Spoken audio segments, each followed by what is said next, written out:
Good morning. Good morning. Good morning, ladies. Good morning. Good morning. Hello, ladies. I love your smile. Oh, thank you. Ah, feels good to have a smile. Good morning. Happy Independence Day, ladies. Hello. Hello, hello. Happy Independence. Good morning. As ladies are coming to the call, make sure you have your blank paper, your windows and your phone off. Close down other distractions. I'm doing the same right now. Airplane mode. As women arrive on the call.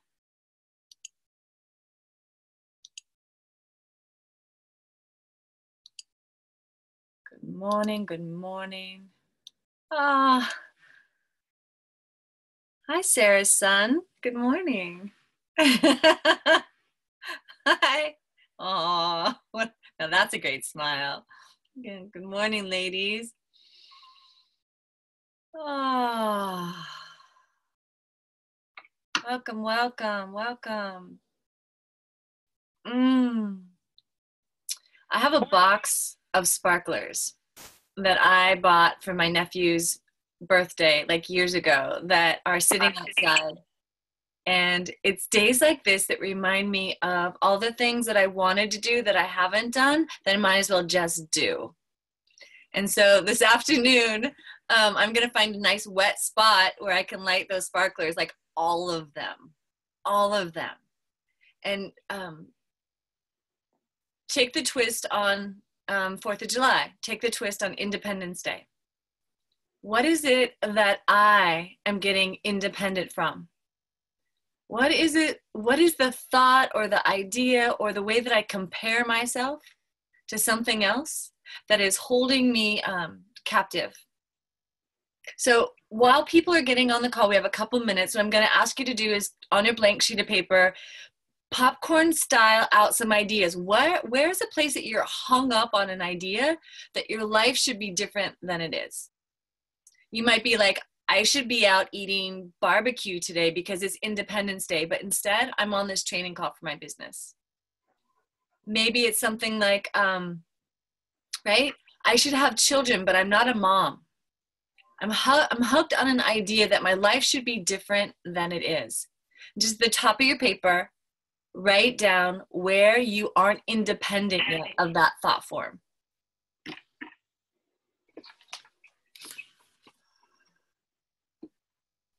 Where in your life would you like some more independence? And that's where our inquiry is going to start today.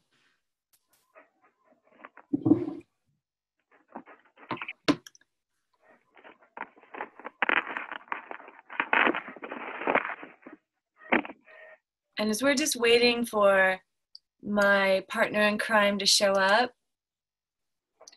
I'm curious if anyone would like to share. Really briefly, put your hand up. If you'd like to share, what's one thing you'd like to be independent of as this year rolls forward? Something that's got you hooked.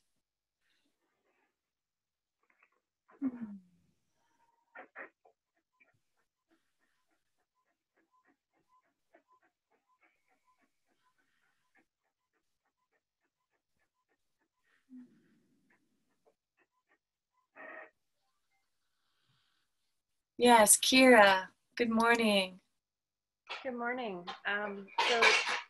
Sorry about that. Someone's doing dishes at your house. Yeah, somebody's doing dishes, which is a good thing. One of the fears that has me hooked is that if I rely on my husband for financial support while I'm building my business, that there's something that I've done something wrong, that I'm somehow unworthy or less than or something like that, and that actually causes me a deep amount of stress. So I'd like to be independent of that. I love it. I love it. Big kiss for you. Thank you for your courage to speak up, Kira. Who else Who else wants to share something that's sort of haunting them, maybe a fear that they'd like to be independent of? Hi, Becca. Good morning. Thank you for your courage. Good morning. Good morning. You are live. So, kind of similar to Kara's is that the fact that I don't have clients yet. Mm-hmm. And my intention with this is to replace my husband's income so he can retire and come from the East Coast and live with me in California. Beautiful. Been apart for 3 years with that, and I'm done. I want him here. You want to be independent of that. Beautiful. Yes. Beautiful. Which means being independent of debt. Independent of debt. Uh-huh. Uh-huh. And the fear that your clients will never arrive. Yeah, that'll take too long. That'll be another 3 years or something. Got it. Crazy. Thank you. Big kiss for you. Thanks. Clients are coming. Yes, Peggy, let's hear from you. Good morning. Good morning. Happy Independence Day. I am really wanting to get out of decades of caregiving. And I'm supporting myself with 2 jobs that involve caregiving. And I rolled into that after caring for my parents, which was an absolute honor to do. But I gave up a lot of my own life in order to be able to do that. And I'm reconstructing my life now. And I'm just so eager to be completely independent of that and standing on my own 2 feet financially and having the ability to be able to be spontaneous in following my own guidance and doing what's right for me in my life rather than having so much of my energy outside of what's really right for me. So I take this Independence Day to heart and say that I love caregiving and I love all the people I've ever cared for, but this is my life and my time. And the last third of my life, I'm going to shine as brightly as I can.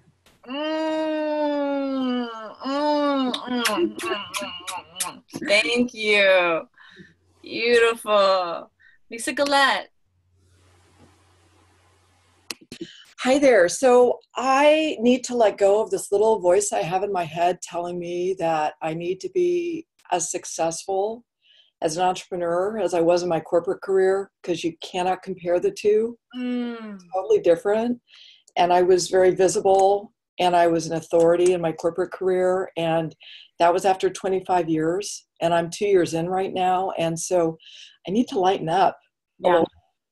I need to independent of comparing your current life to your past life. Correct. Big kiss for you. I want to take these last 2 hands and then we're going to move on. So Yvonne and Jeanette, get to the heart of the matter. What is the thought that you want to be independent of?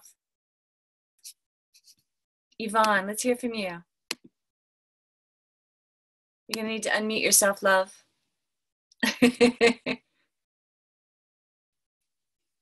There we go. Okay, yes.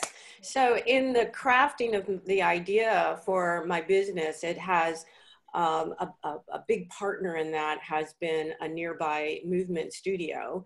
That studio right now is struggling somewhat. And so what I'd like to be independent of is this feeling that if it's not there, then it's going to impact how I would go about launching my business. Beautiful, beautiful. A kind of power and empowerment that isn't dependent on something outside of yourself. That's right. Yeah, gorgeous. Big kiss for you. Yes, yes, yes. Jeanette. Hi, everyone. My independence desire today is, well, throughout this process, is to be independent of being independent. I've done so much on my own, and embracing all of you in the community and remembering that I've got people that do this with me. So thank you. Gorgeous. Receiving. Wow, beautiful. So I'll take a big breath, arms above our heads. Oh, and release. Welcome, welcome, welcome.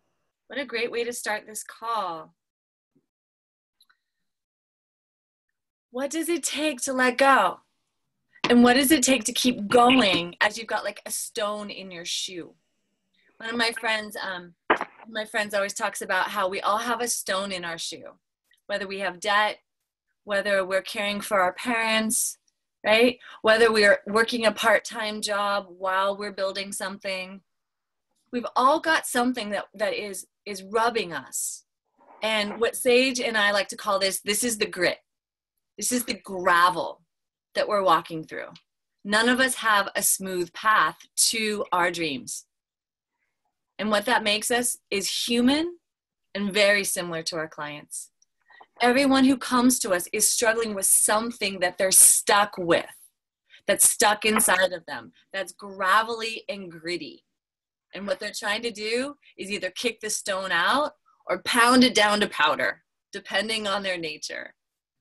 And one of the best ways to help them see that there is something on the other side is something that we call the grow conversation. That's exactly what we're up to today. Today's conversation is about how to use the grow model and that template to grow our clients into seeing a world that's possible for them so that they can possibly transport themselves into another world. So what I'm wanting you all to have is the grow model in front of you, whether it's on your screen or printed out so that you can make copious notes on it. Because what's true is this is just a template. You're going to want to personalize it. You're going to want to personalize it so that it's particular to you, your niche, your pace, and how you go about it.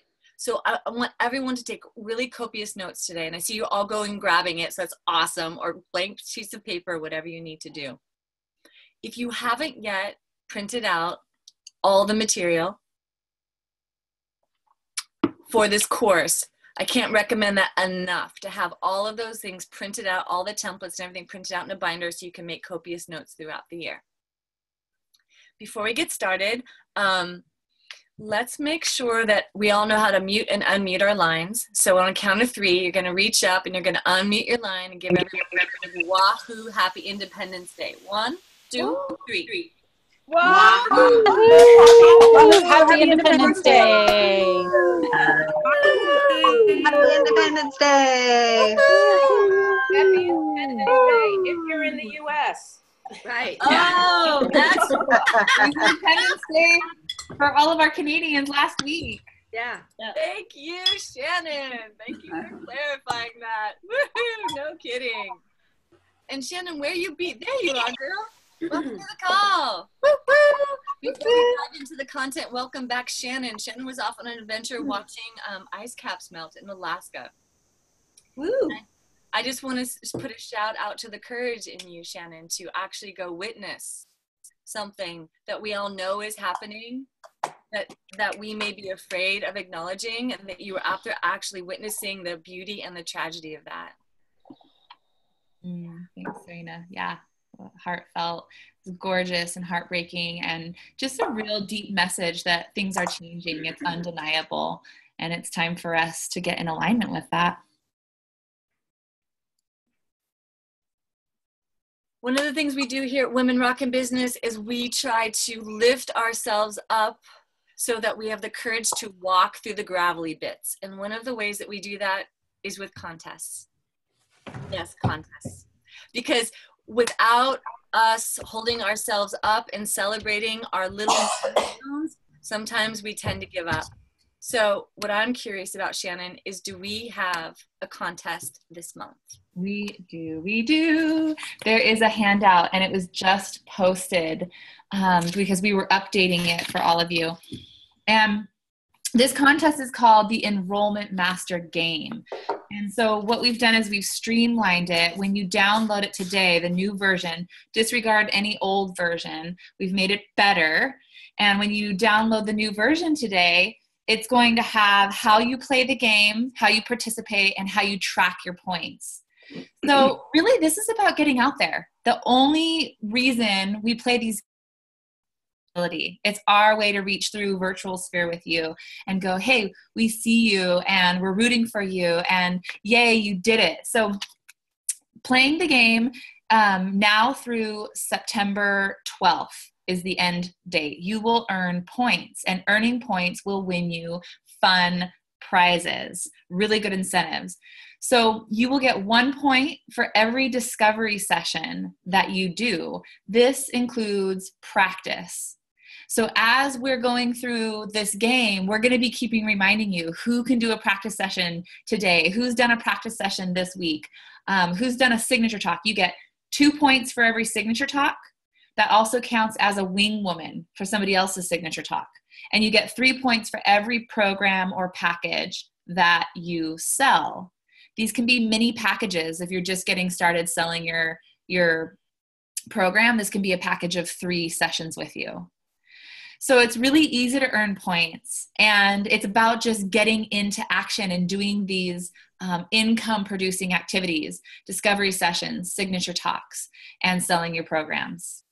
So you'll earn prizes. There's also, I want to mention, a group prize. So when we hit 600 points as a group together, we are going to throw you a serious celebration at the October retreat. We're going to have non-alcoholic beverages and treats and a photographer there and lots of props and fun things going on.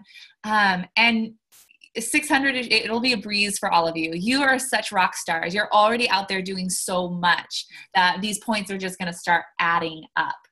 So what I'm going to do to track your points is every month in July, August, and September on the Q&A call day, I'm going to be putting up a post at 4 p.m. that has you put up your cumulative points. So you're keeping track of your points for those items from now through September 12th. And there is a table on the back of your handout to help you keep track of those points as you go along. So it'll always just be there. You can log them in or tick them off as they come in. Woo! So tell us once more time, sweetheart, where is the document? Where can they find it? And are you going to repost it on Facebook? Is that a request? I can definitely post it on Facebook, but it's in your handouts for July. Awesome. It's in the handouts for July. Excellent. Excellent. Thank you, Shannon. Mm-hmm. What's so important about the Grow Model, ladies, is that you practice it. And so part of the contest is to push you in the direction of practicing. So I've had a couple of my clients this week practicing the Grow Model, and it's so funny. Every time I say, do you want to practice the Grow Model, they break out into a sweat, right, Lisa? We're like, oh my God, I can't practice the Grow Model with you, Serena. You're like, I don't know, larger than life. I'm like, actually, I'm just a human being who's done hundreds of Grow conversations and honestly had lots and lots of no's. Lots of them. That's the grit in my shoe. Not everyone says yes to me. Not everyone's a right fit to work with me. Not everyone's a right fit to be an ELA. And part of what we need to get independent, to get financially independent, is to learn how to master this Grow Model. And underneath that is just master and tolerate people saying no. No, I don't have the money. No, not right now. But bigger than that, it's no, I'm not ready to make the change. Each and every one of you women is offering a transformation. And not everybody is willing to transform whatever they've been stuck with all this time. And there's many reasons why people do that, but it's not for us to decide if someone is a yes to their transformation. Our job is to offer them the possibility and be with them in a 30-minute conversation that allows them to face what's in the way, to name what they want, and for us to offer them a picture of what it would look like to go from where they're stuck to what they want. That's our job in that 30-minute conversation. Whether they say yes or no to that, that's not our responsibility. Now, how we get from the G to the W in the Grow conversation is what this whole training call is about. So I want to dive in, unless there's anything I missed, Shannon, about this. think you hit all those points. Boom. So ladies, the most important thing before someone jumps into a grow conversation with you, before you sit down in that discovery session for 30 minutes in that one-on-one conversation, is to pre-qualify them. You want to know if this person is actually your ideal client, because 30 minutes of your time is quite valuable. And one of the ways that you can pre-qualify a client is to send them a pre-qualifying questionnaire. Now there is a handout for that in this month's forum, so you can see what that looks like.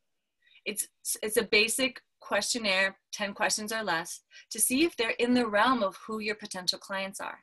And you want to make sure that no matter where you meet your potential client, that they fill out that questionnaire so that you know that you're a match.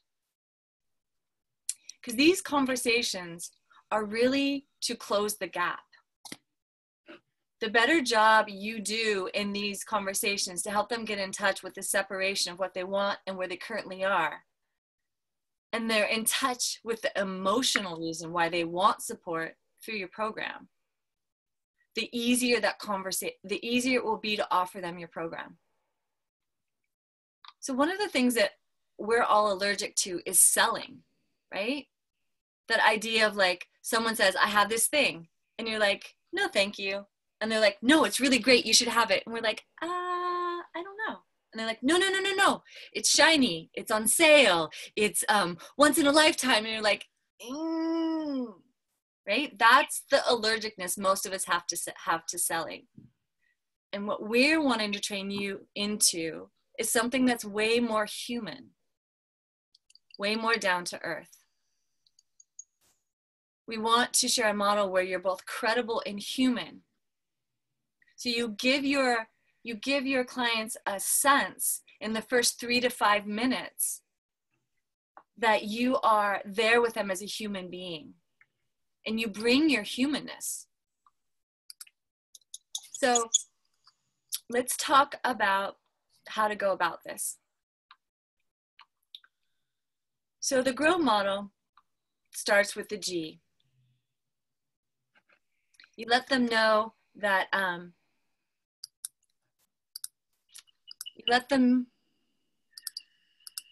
I just want to pause for a second because I realized there's something I wanted to say before that.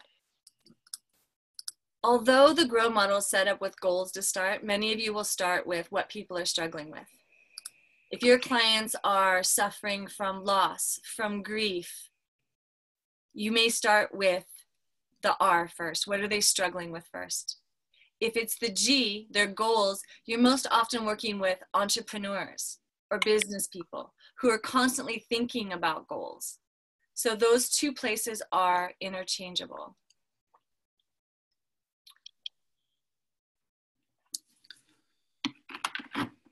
Just trying to clean up the lines here because I hear, Shannon, can you fix that up for me?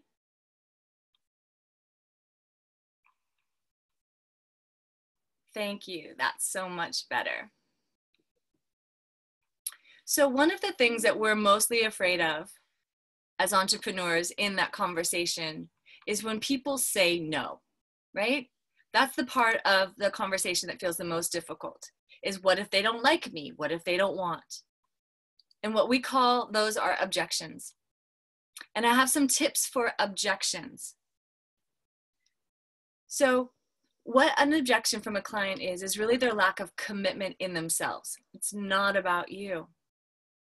So a money objection. If someone says, I really can't afford this, what often is the case is they lack self-worth.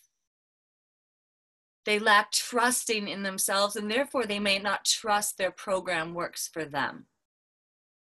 So if you can address that when they bring up that objection, I can't afford it, with something like, have you ever invested in yourself before? Have you ever invested in a program and it didn't work for you? They have a time objection. A lot of people say that. I don't have the time. When am I going to have the time? Often, that has to do with the lack of their ability to slow down because they're avoiding intimacy. It could be intimacy with self. or it could be intimacy with another. Another common objection that we often hear is, I can't decide until I ask my partner. And often what's under that is trust issues. Either they have trust issues with their partner, their husband, their wife, or that they don't really trust that they can make a decision on their own. Now, often these money objections come at the end of the conversation, right? After the wrap up, when you offer that to them.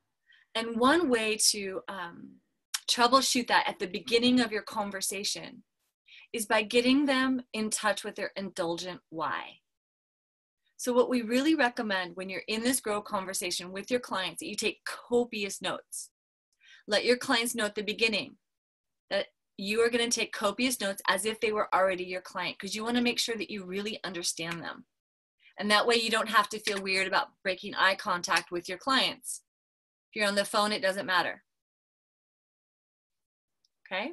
So when you're in the G part of the conversation and you're talking about your client's goals, you really want to get clear on what's in it for them, especially with women. Because oftentimes when women are talking about their goals, they're talking about, like, I want my child to go to college. I want my husband, right, to quit his job. We do things for others because that's how big our hearts are. And what women often do is sell themselves out. And they don't really get in touch with, why are they doing this? Right? So for all of you, what is your indulgent why? Why did you join ELA? For you. For you, what did you want? And if you notice, one of the best ways to really get close to the goal, your own goal of your own indulgent why, is to make it tangible. When I joined ELA, what I wanted to buy was an engagement ring for my fiance. I didn't have enough money to buy that ring. Now, it was attached to this whole life I wanted, right? I wanted to be happy, I wanted to be free, I wanted to be in love. But my tangible thing is I didn't have enough money to buy a gold wedding band. That indulgent why was my driving force for a whole year in ELA. That's the kind of tangible answer you want your clients to give you. Why? What's in it for them? When you can help them address that at the beginning of the conversation, when it comes down to, I can't afford it, it will be much easier to remind them, I hear you can't afford it. I hear you don't have enough time. But what I heard you say is that you really want that golden wedding band for your fiance. What are you willing to do to get that? You hear what I'm laying down, ladies? Something super tangible. The beginning in the grow and the G of the conversation. Awesome.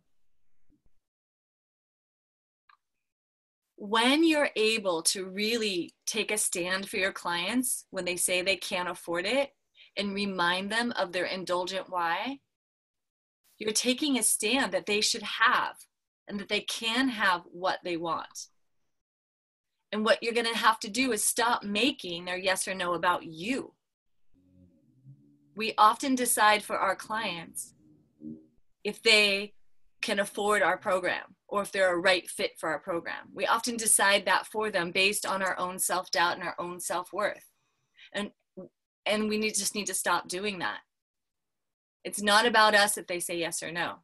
But if you don't remind them of their indulgent why, if you don't take copious notes about that, then it's hard to take that stand for them. Now, when our clients say, I don't have the money, that also gives us another opportunity to take a stand for them. When we ask them, I hear that money's an issue for you. How long has that been a problem for you? How else does money get in the way of the things that you want? Would you be willing to let me brainstorm with you how to come up for the money for this thing that you want? These are pivotal sentences to say to them in those moments.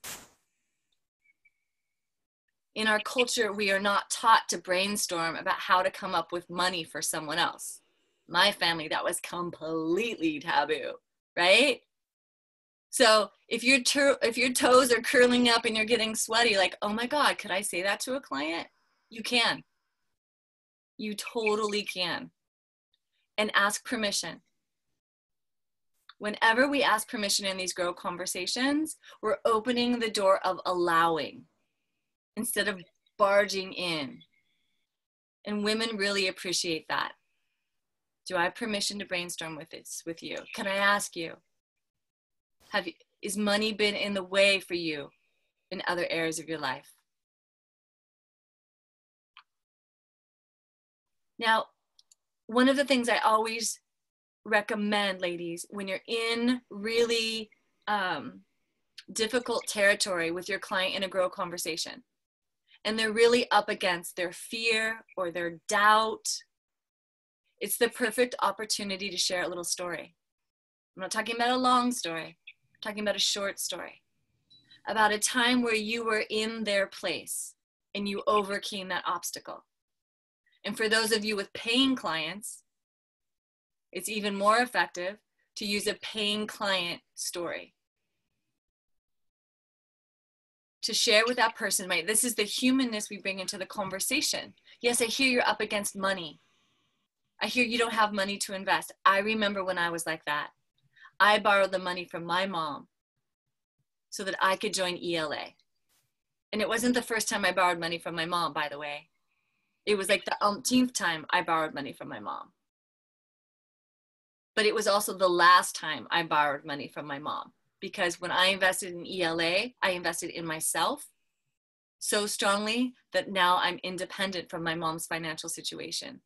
You can have that too, right? Those stories that we share that bring humanness, that we've been in their place and we've gotten through it, gives them hope and faith.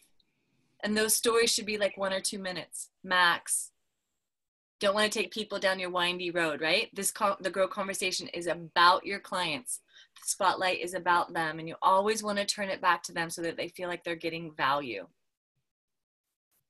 Now, Shannon has had as many discovery sessions as I have as part of Women Rocking Business. She's been through this over and over again, and she's had plenty of no's come in her direction. Shannon, I'm wondering if you would comment about some of the strategies that you know if someone just says no, it's just not about the money. Oh, good. If someone just says point blank no, and it's not a money thing, I can't afford it. Yeah. What else can you do if someone says it? If you ask them, for example, if you're like, if it weren't for the money, what else might be in the way? Have you ever used that sentence before? Yeah. So just getting them to acknowledge like what's in the way of having what they want again. And that sentence you just put out there, what's in the way? What's in the way between you and having this thing that you say you want? Awesome. I love that, because it's another way to brainstorm, right? If money's in the air and that's their issue, right? You can just ask them, if it weren't for money, what else is in the way? You might get underneath what their fear is about. And money is like glue, right? When someone is able to get past their money issues, then you can help them stick to their commitment. Now, we don't recommend that if money is in someone's way, that you begin negotiating, right? If someone says, I just can't afford it, you're like, okay, fine, you can have it for free, right? Or I'm going to cut my prices in half. Because what often that leads to is the person feeling like your program isn't very valuable, right? But what we can do is we can decide what is a place where we can negotiate. So one of the things that Shannon and I often offer when we're in these conversations is this sentence. And so write this down. If there were an amount you could pay per month for support, what would that be?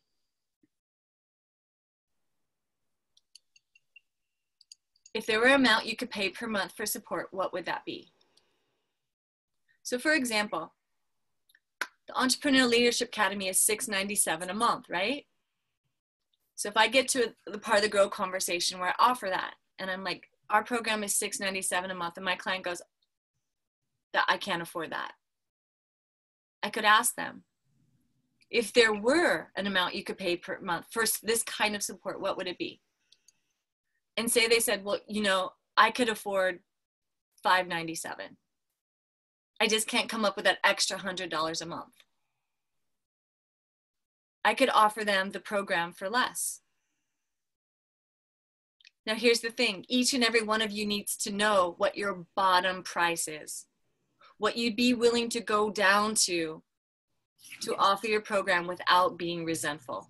You need to know that before you're in the conversation. Because if someone had said to me, well, I can only afford $100 a month for ELA, I'd have to let them go, right? It would be devaluing the program and devaluing the coach's time to sell our program for $100 a month. We give so much more than that. So for each and every one of you, your asking price and what you would actually negotiate down to, especially if you've never had a paying client before, especially if you're wanting to fill your program and you've needed money yesterday, know what that negotiation price is. And that will be really helpful in that conversation. Now, one of the other things that really helps cement their commitment is a down payment. And Shannon and I have worked with this a bunch of times on how to work the down payment. Shannon, would you be willing to comment about how you do that? Yeah, so the down payment, when you have a down payment, you can always use it to discount people or make it a quick decision. So when you have somebody who's on the phone, you don't want them getting 24, 48 hours outside of that call because they will start to distance themselves from their decision. So the down payment is something that you can use to discount or drop when you are using the quick decision incentive.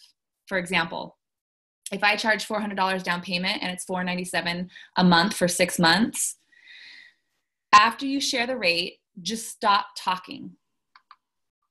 Let there be a few seconds of silence once you share your rate and ask them if they have any questions. Hear their questions. Use the script that Serena's going over so well. And then you can offer a discount or a quick decision, commitment discount. All of those things apply. So that's the same thing. A quick decision or a commitment discount toward the end of the conversation. But always give them their regular rate. Give them the full rate and then stop talking. Gorgeous. Do you want to add anything, Serena? I love what you had to share. It's perfect. It's absolutely perfect. Now, I want to give you an example of what it might sound like to offer this quick decision commitment discount, okay? So you might say something like, I like to incentivize my clients to make a quick decision to do this work because I'm aware that the further away you get from the session with me, the more your limiting beliefs and fears are going to creep back in and prevent you from believing that you can really experience.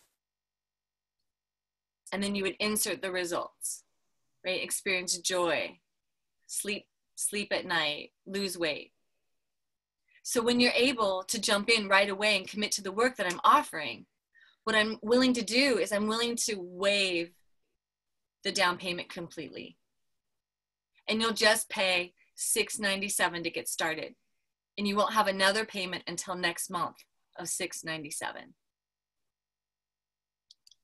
See how that works? You're just being really transparent. This is a quick decision bonus. Because the farther you get away from this, the more your doubt comes in. And then reiterate what it would cost. Now, because you've waived the down payment, you still want to make sure you get a payment because that's what sticks them to their commitment.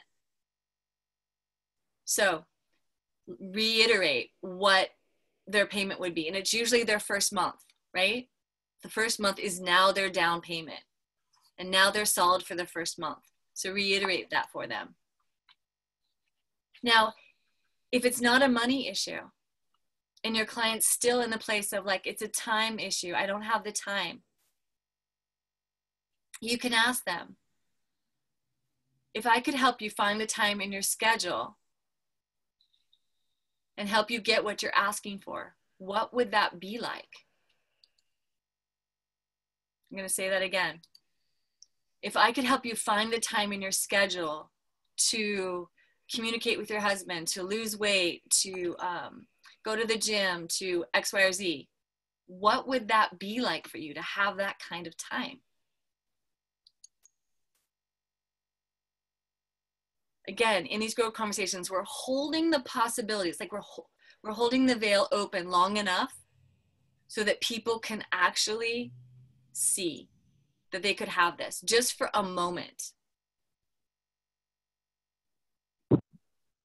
You're actually coaching your clients right in the growth conversation, just like you would do once they hire you. Now, what we've also discovered in our work is that often women need time to think about it, right? Just like I was saying, women are allergic to being sold to, hit on, pressured. And so oftentimes when we make an offer, a woman will say like, I need to think about it. They may not be willing to make a quick decision. And that's okay too. We don't recommend you pressure people when they say, I have to talk to my husband. I have to look at my bank account. Don't pressure them. But here's the caveat. Right then and there on that call, you book your follow-up call with them. You're like, great. You can have 24 hours, 48 hours max. Don't give them more than that if possible. Remember, because they get away from the conversation and they start to spin out. Let them know that you have a time to talk with them in less than 48 hours and book the time to talk with them right then and there. Now, ladies, this is pivotal. This is going to save you so much time. Oftentimes, ladies are like, well, can I just email you? You're like, I'd rather we don't. And tell them why. The longer, the farther you get away from this conversation, the harder it's going to be for you to make a decision. Can I hold you to a yes or no? Whether it's a yes or no, I just want to hop back on the phone with you. 15-minute chat. You can't make them book a session with you or a follow-up, but if you stand in that position that your time is valuable, it can definitely happen. Follow-up, follow-up, follow-up. We call this a two-step enrollment process because you're actually having the grow conversation in two calls. The first call is when you first start the conversation. You let them know that part of what you're doing in that conversation is helping them decide if they would like to work with you. And whether they decide to work with you or not, it's okay. You're committing to getting them value in that 30-minute conversation either way. So if you have that 30-minute conversation and you don't make them the offer, right? You don't say, I really recommend you jump into my program. Because one, you just feel like they're not a fit. They want something or they have a problem that you can't solve. You just bless them off after those 30 minutes. But if you've had this 30-minute conversation and this person is leaning in, they're like, I want to know more about what you do, but you've ran out of time. Your 30 minutes is over. You can have another conversation with them. And again, it's in that 48-hour framework. Get them back on the phone. That's a two-step grow conversation. Now, here's the thing. If you break up your grow conversation into two segments, the second time you get on the phone with them, you have to put their indulgent why right back in front of them. That's how you start the conversation.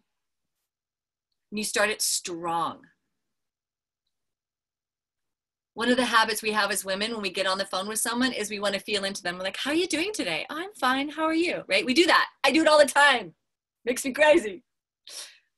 In these grow conversations, we want you to train to start the conversation with something like, oh my God, Marna, it is so good to be on the call with you again today. Last time we talked, you said you wanted more freedom in your schedule. I heard you say that you wanted more time to be in nature, and I'm so wanting to help you with that.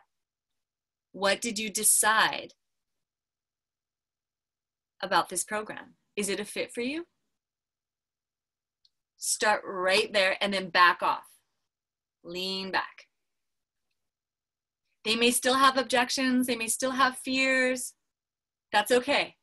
That's what the conversation's about. But start off really strong with them. Put their indulgent why back in front of them. Okay? People want to hear that someone cares about them. That's what people want. When they come to us, they're struggling with something. 30 to 60% of enrollments happen in the follow-up.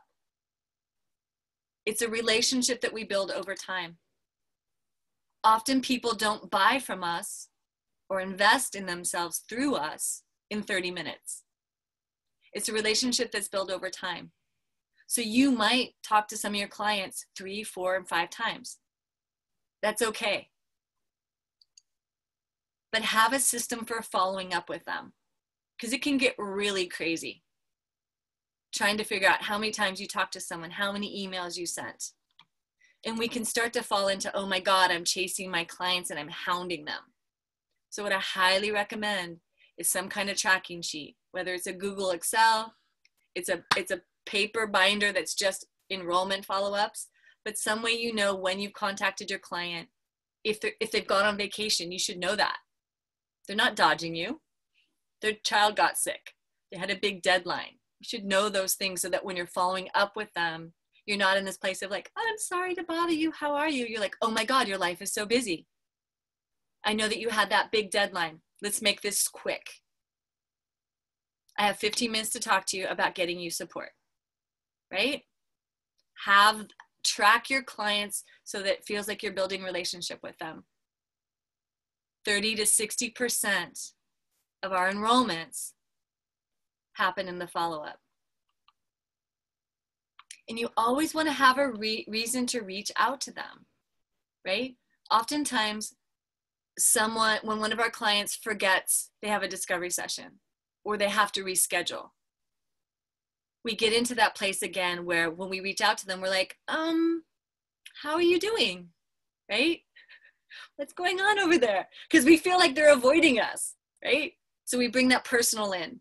So when you follow up with a client, make sure you have a reason. And I want you to write some of this down. When you follow up with them, you can follow up with 2 things. One is something that you have that's valuable for them.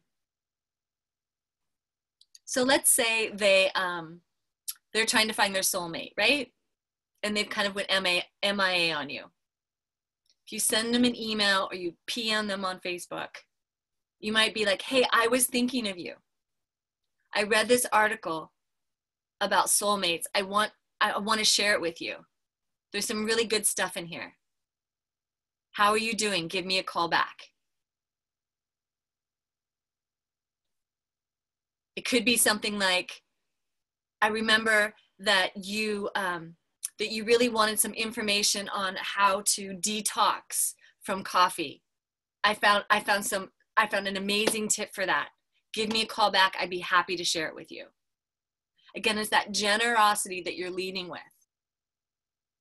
An email or a message that says, how are you doing? Puts all the weight on them to report back to you, and people just don't want to do that. Okay? When you position yourself with something of value to offer them, you're positioning yourself as an expert who is resourced in a particular area that could help someone. So imagine that you're resourced, you're contacting them because you have so much over here that can support them. And if they're struggling, they should definitely reach back. That's the energy of the follow-up. Another something interesting that you can do when you reach back to someone is offer them some kind of discount or special.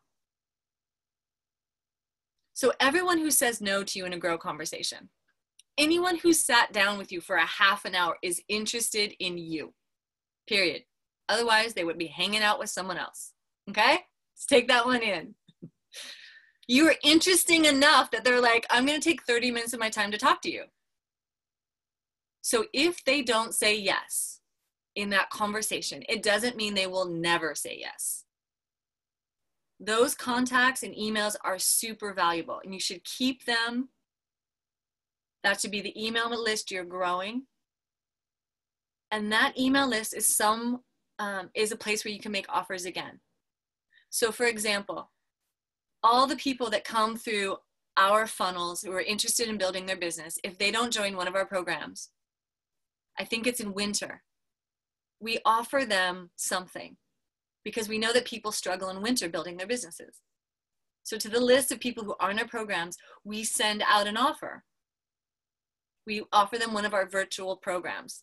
It's a lower investment, and we offer it to them. We're like, hey, we've been thinking about you. How are you doing with your business? We've got this special virtual program. If you need something to kickstart some clients for you in the new year, this could be a good investment for you. It's just an offer. Each and every one of you is going to build that list. People who have said no to you, who might say yes in the future.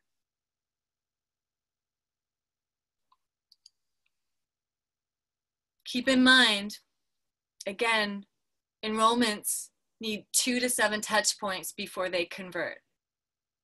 Enrollment is not a one-time conversation. It's about the follow-up. Now, we talk a lot about how we don't want to chase our clients, right? We don't want to be hounding people because women don't like to be hounded either.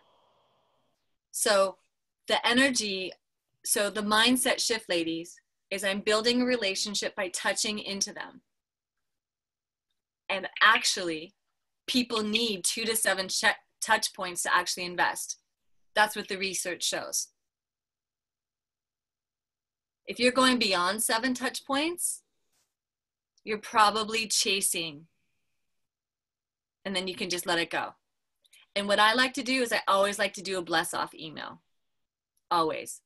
If I've been reaching out to a client over and over, and it just feels like either we're not a match, they're not interested, they're not responding, I send them an email and I just let them know. I'm like, it has been so good connecting with you. And it seems like we're not a fit to work together right now. No problem. I just want to let you know that I wish you the best in your business. If you ever need my services again, I'm totally here for you. If you ever need my services again, I am totally here for you. And then I can just bless them off. I know we're complete for now, and I'm not chasing and putting more energy into them. That make sense? Awesome. So, as you know, Shannon has been on a lot of these enrollment conversations, and some of them with you ladies. And Shannon, I'm curious if you have a short story about a time where you were in an enrollment conversation with a woman and it took multiple times to actually create the space for her to say yes, and like what that looked like. Like, were they phone calls? Were they emails? Like, how do you set that up? Because you're so good at this part. Yeah, so the tracking system that you suggest, I keep mine in a spreadsheet, just a Google spreadsheet, and I put their name and email and phone in, because I use email and phone. I don't text because text is immediate and it's a little bit invading. I just use email and phone so that they can get back to me at their own time. So I keep that information right there. And then I have notes sections, and I always put the date that I'm doing something. And sometimes I will call and email and just make it a 2 touch point. But what I found really effective recently was when I was closing up a conversation, like a 2-step conversation that Serena described, where they go away and think about it and come back to it. You're always setting that future date for 24, 48 hours away. Right away on that initial call, I email them and just let them know that I heard them. I reiterate that I heard what they want, what my potential client really, really wants, that I believe in them, and here's why. And I will send them a link or a little mini resource. Maybe it's a webinar that Sage did that's relevant to the conversation that we had. Like the soulmate example that Serena gave, you could send a little soulmate Facebook Live that you did that might just be inspiring and help them stay connected to that conversation in between. So I followed up with this one particular woman several times, and she wasn't getting back to me, and I knew she was busy. And I thought, oh, there's too much time in between. It's been maybe a week and a half, and I've left, 4 or 5 different messages for her, and I'm probably not going to hear back from her. But I follow my thing. I do up to my 7 touch points, and I kept at it. And I think it was like on 5 or 6, she called me back, and by 7, we had actually reconnected. We had the whole conversation over again and another 30 minutes, but she hopped in on that time because she was ready to say yes that time. And that space in between, I filled it with touch points. But when we got back on the phone, I needed to give her that another 30 minutes just to really go through it again with her. And then she was ready to say yes right then and there. Nice. Nice, nice, nice. Love it. So ladies, the GROW model that we are recommending you use is in the August class tabs. So make sure you have that. And I am wondering, yes, okay. The other thing that we really want to make sure that you all have is this. Woo, I'm going to attempt to screen share. You can do it.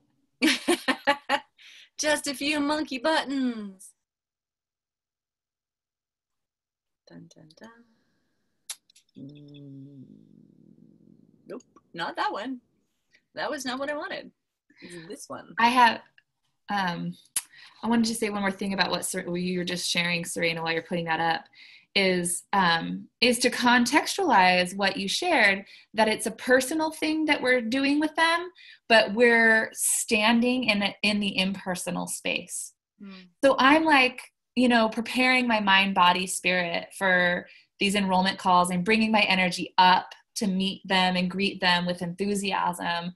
And I'm knowing that no matter what decision they make, it's not personal to me. Mm-hmm. And I'm okay with whatever outcome it is. And then I move into personal. What do I know about them? How can I connect with them? What is it that they really want? And I get in my bones, like, I believe they can have that. I get that in my bones when I go into these calls. That's so good. And what I'm hearing you say, Shannon, like there's an energy that you bring to these conversations before you even get on the call. And that's what this other template is about that we want to share with you. And this template is in this month's forum. It's called the 4 archetypal energies for enrollment success. I can't believe how sticky my tongue is today. Just so you all know, it keeps sticking on my teeth, and I hate it when that happens. It's like blah, blah, blah, blah, blah, blah, blah, blah. Just so you know, I'm a professional speaker, and that's one of my favorite warm-ups. Blah, blah, blah, blah, blah, blah, blah, blah, blah. It actually really works. When we're in these enrollment conversations, there's 4 archetypes that we recommend you bring to the table.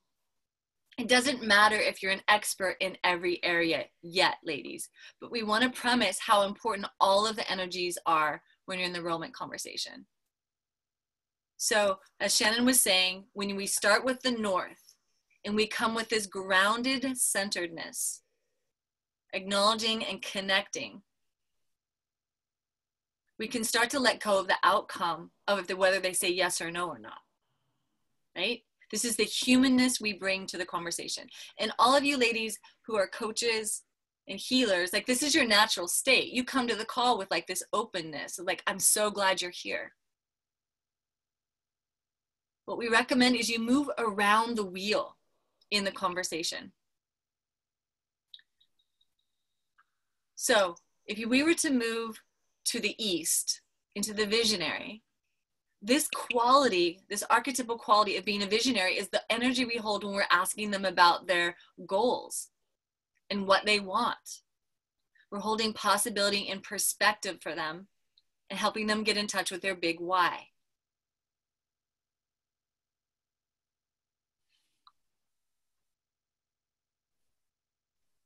The mentor.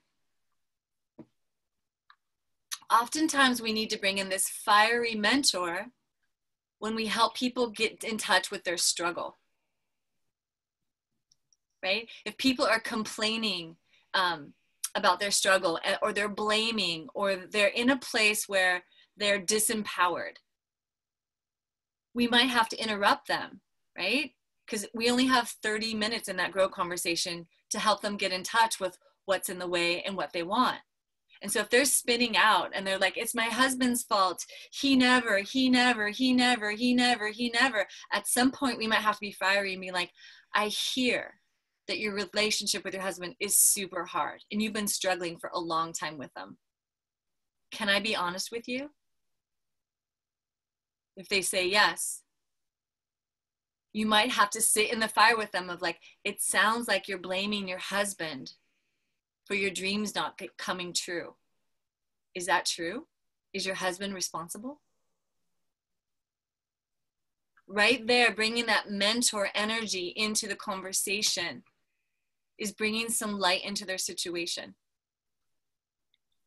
Now, some of you may not have a lot of fire. Some of you may be full of fire. It's just one of the elements.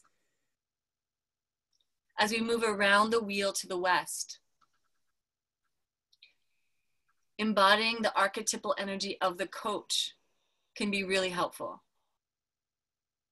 This one is laced with playful curiosity and is intended to diffuse conflict. So if we were to follow the example, you ask someone, are you making your husband responsible for you not living your dreams? And say they get pissed off, right? Say that they get angry. They're like, no one's ever said that to me before. Or they start justifying and protecting. Well, my husband, you know, he la la la la la la la. You might need to break in with, you know what? I used to tell that same story about my husband. My husband was responsible for me being late to work every day because he left his shoes in the doorway. And you might laugh about it. You might bring in a personal story. Coaching them in a curious way. How long have you really been putting off your dream? I'm just curious about that. When we bring in all four of these archetypes to our grow conversation, we allow that conversation to be dynamic. The handout continues with ways to skill up and some sentences that you can use to bring in more of that energy. And what I recommend is you print out these documents and you keep them with you when you're in those grow conversations. Because we all get stumped at some point in the grow conversation about what do I say now? Like my client is fully in blame. My client is like, her goal is like $6 million in the next 6 months. And we're like, Jesus Christ, what do I say now? You might have to be bold. I hear that you really have your eyes set on $6 million. I'm curious, what kind of money would you need to make next month to cover your bills? Right? Those kind of cutting, direct comments.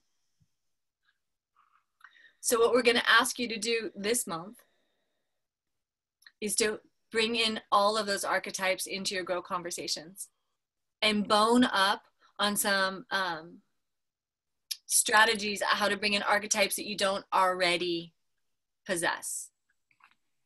So let's just see a raise of hands. How many of you feel like your healer is like the one that you lead with when you're with clients? The nurturing, feeling one. Awesome. So directly across from the healer is the fire of the mentor. Those two balance each other out. So as nurturing as you are, you're also going to be required to be bold, which might mean interrupting your clients, naming uncomfortable things, and inviting them to really look at themselves. Like, is that really true? So how many of you feel like the archetype of the visionary is your strength? Like you can help people get into possibility, about expression. Oh, wow, that's dismal. Okay, so all of you, this is huge. Huge. Good. I'm so glad we're landing on this. The visionary. Here's a tip. Here's a big tip.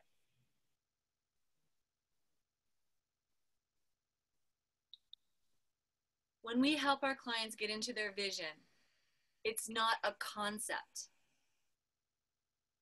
Their vision needs to be grounded in something. How many pounds do they want to lose next month? How much money do they want to bring in 6 months? If they were to overcome their grief, what would their morning routine look like? The vision, specific. Start there, ladies, with getting your clients really tangibly anchored to their vision. And that will strengthen the one in you that's able to hold them, not just to their vision, but to their results. Because one of the things that can go wrong in these conversations is someone has a really big vision, right? 6 figures in 6 months. And you're like, I'm just helping you get out of debt. I can't actually help you with the 6 figures in 6 months. We're just going to get you out of debt, right? So what happens is if our clients come to us with these really big visions and we're like, I think I can help you with that.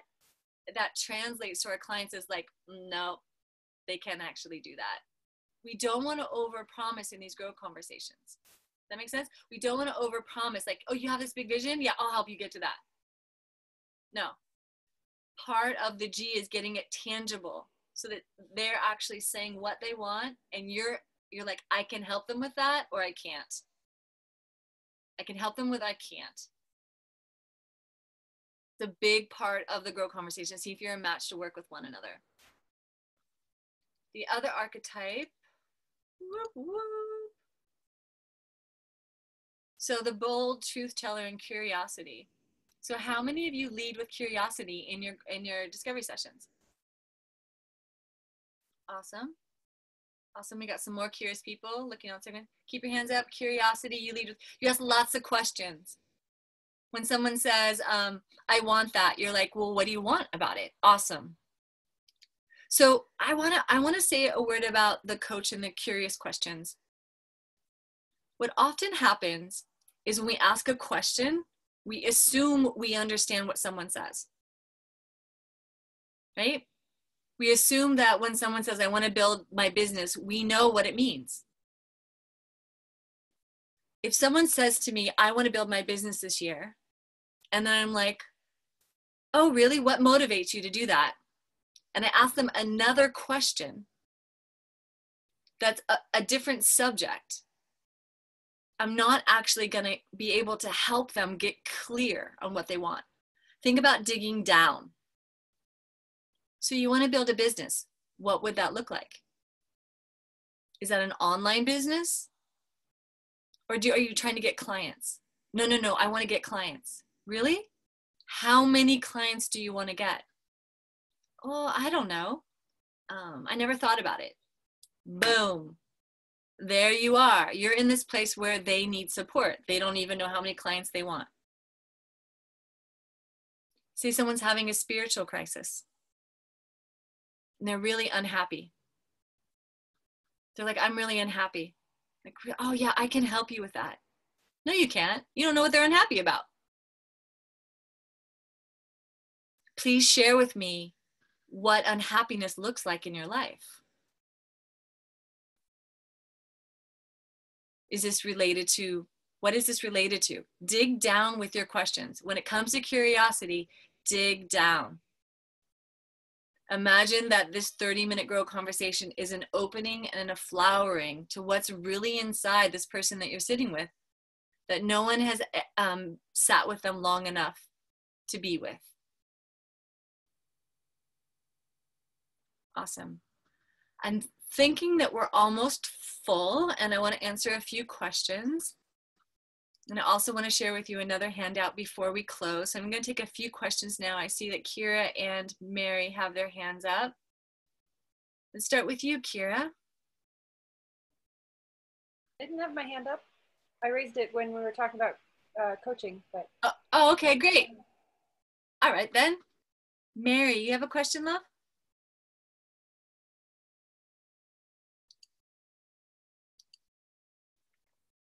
I can hear you now, Mary.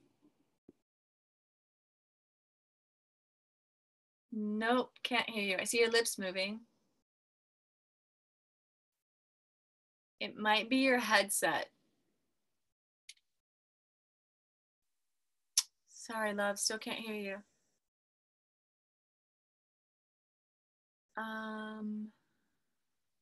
I'm gonna recommend you type your question on the Facebook page, and maybe Shannon can go over there and grab that.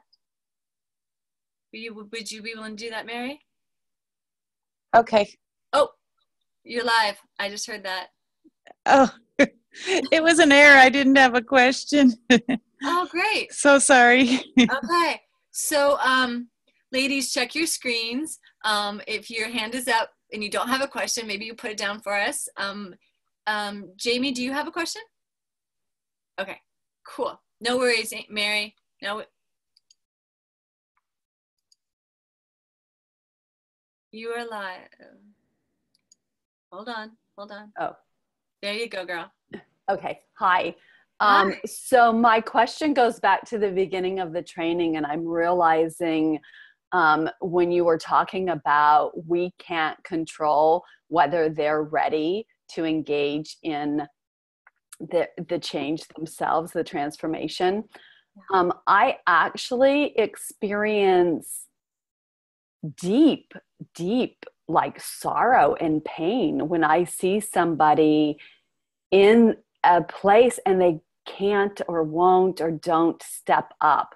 And I realized just when you were saying that is like, oh, I spend so much time convincing or trying to pull them into willingness, which I know how that ends up as a coaching client. But how do you support yourself, or how do you acknowledge that pain, or how do you deal with that? Your personal pain or their personal Yeah. pain? My personal pain. Yeah. Or I don't know. It's like, yeah. Yeah. Raise your hand if this has happened to you. Does a client has come to you in a serious amount of pain and struggle and they're just like stuck? Yeah. Oh, I feel that one. Sage often recommends that we look at our own codependent tendencies and our belief that we're here to rescue other people. And it's not that being codependent is a label that we should put on ourselves that we're bad, right? Because we're wired to be empathic towards other human beings that are suffering. So when you're in that 30-minute conversation, Jamie, yes, your empathy is going to rise. You're going to be like, oh my God, you're in so much suffering. You're going to feel it. Don't make that wrong or bad. You can name it, right? You can be sitting across from your client and be like, I really feel how much you're struggling, how much you want intimacy, and how impossible it feels for you. And I'm a stand.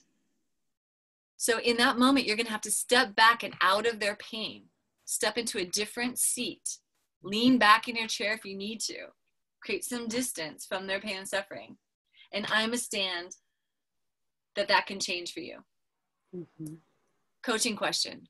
What would you be willing to do to step out of your own pain and suffering? Ask them those direct questions in those moments where people are stuck. Another great question is, I want you to imagine, say like, there's nothing I can do. I'm totally stuck. Me and my husband are just never going to have sex again. Jamie's an intimacy coach. That's why I'm using this example, by the way. I'm not just pulling this out of my ear. You can ask them, what's the cost of not taking a stand right now? Where will your relationship with your husband be a year from now?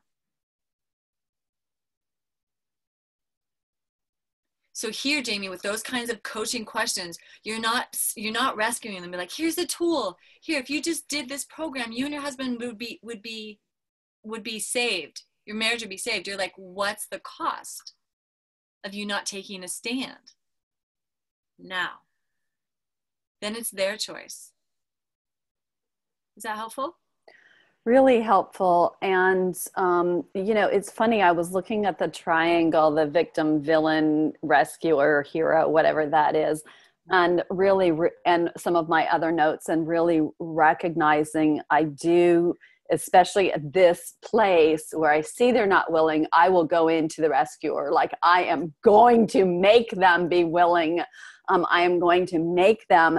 And I believe that so what I'm hearing from you is really awesome. And then I'm also remembering that if I want to step out of the triangle, that I need to go from the rescuer to the guide or the coach, as you're coaching me to do, of like getting to that mentality. Am I on track there with that too? Absolutely. Awesome. Absolutely. Okay. Yeah, this is a big yeah, it's a big hook for me. And yeah, and I also appreciate distinction.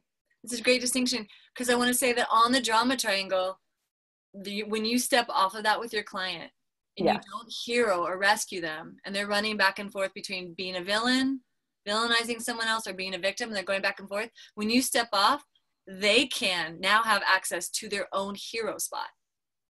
And awesome. Hero themselves. When they're like, I'm going to take a stand, I'm going to be the hero of my own story, then now you are back in the guide position. You're like, great. You want to be the hero of your own story? That's your position. Here's the tool to get there. I'm holding space for you now. Oh, I love that. I just am seeing a client right now who's running back and forth, and he steps into the hero spot. Yeah. Okay. That's extraordinarily helpful. The other thing that was really helpful that you said is that I am extraordinarily empathetic, and that I can still allow that, because I think the way I've tried to deal with this is by shutting off that empathy. And that no, don't do that. Yeah. You know, that's just one of the archetypes. That's the North, and that's the healer, the empathic healer. Oh, okay. Yeah. That's your strong suit. So you need to fall down into the South and be fiery and have some of those mentoring questions to balance that out. Great question. Thanks so much. Yeah. Big kiss for you. Thank you. Mwah. Look at all those kisses coming your way. Takes a lot of courage to raise your hand on these calls. Thank you so much.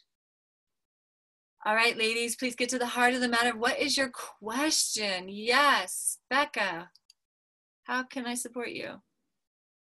So my question has to do with the discovery session. If you're doing it like in the middle of the month or a few weeks before the program is starting, do you take the payment then, or do you set it up for that first week? Great question. Of the program. Great question. I mean, I can see that using a down payment there would be really valuable, but if you're not doing the down payment, then what?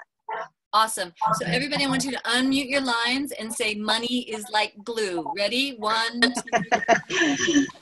Money is like glue. Money is like glue. Money is like glue.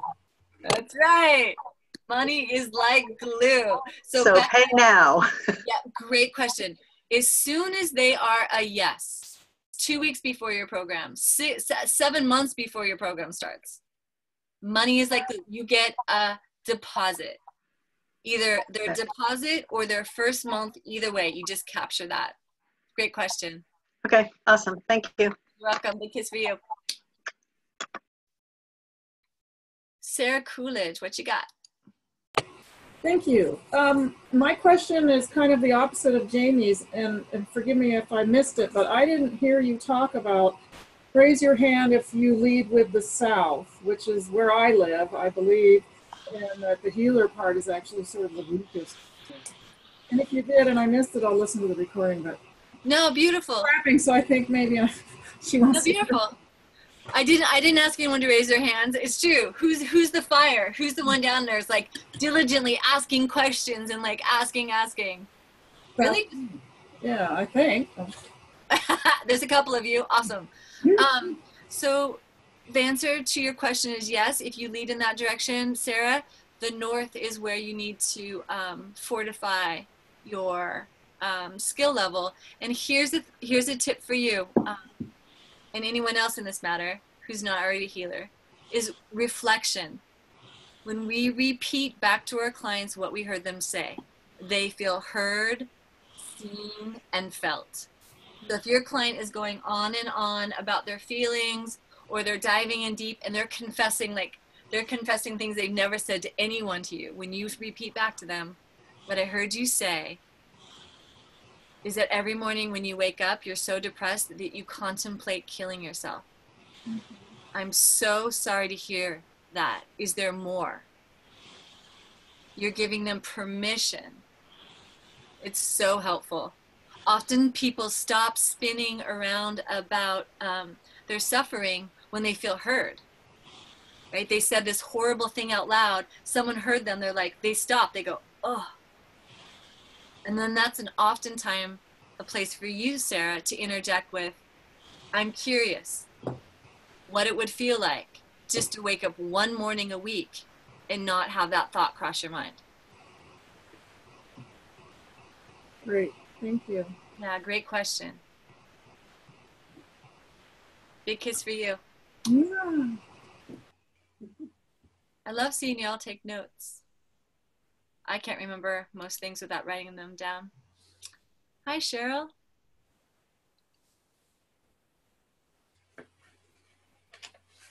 I'm gonna unmute you. I'm sorry, my brain is back online. Oh my goodness, the question just left. Okay. I will raise my hand when it comes back. Sorry. Excellent. No worries. Cheryl's a great example of writing your question down. Yeah. In case it escapes you. And if you need to write your name down and that today's Wednesday, if that helps too, just to let yourself know what today is.